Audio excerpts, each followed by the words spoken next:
الرحمن تمام دیکھنے سننے والوں کو آر ایم اے لا فرم میں خوش آمدید اور شبیر حسین کیانی ایڈوکیٹ ہائی کورٹ کی طرف سے السلام علیکم ورحمۃ اللہ۔ آج ہمارے زیر بحث موضوع جو ہے وہ خسرہ گرداوری ہے کہ خسرہ گرداوری کیا ہے اور اس میں کیا کیا چیزیں جو ہیں وہ موجود ہوتی ہیں۔ تو آپ کو بتاتے چلیں کہ خسرہ گرداوری محکمہ مال کے کاغذات میں سے دستاویزات میں سے ایک اہم دستاویز ہوتی ہے۔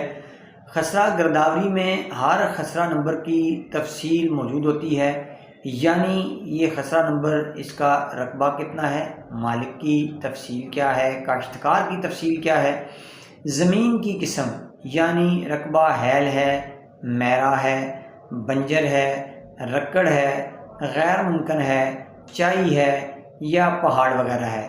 اس کے علاوہ اس میں خسرہ میں موجود درختوں کی تفصیل اور خسرہ کا حدود اربع یعنی خسرہ کے جانب مشرق، مغرب، شمال، جنوب کون کون سی زمینیں یا تعمیرات موجود ہیں، اور اس کے علاوہ اس میں خسرہ میں پیدا ہونے والی فصلوں کی ڈیٹیل بھی موجود ہوتی ہے۔ اس دستاویز کے تحت متعلقہ پٹواری ایک رجسٹر مرتب کرتا ہے جس میں کاشت ہونے والی فصلوں کی تفصیل جو ہے وہ موجود ہوتی ہے۔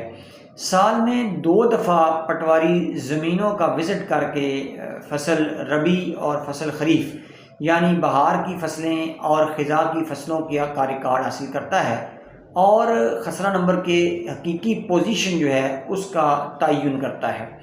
اس کے علاوہ یہ ریکارڈ میں ایک نہایت اہمیت کا حامل دستاویز ہوتی ہے۔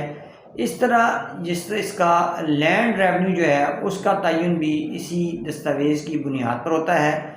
درست مالکان اور کاشتکاروں کا ریکارڈ بھی حاصل کیا جاتا ہے تاکہ ملکیت اور قبضہ راضی کا درست طور پر تعین کیا جا سکے۔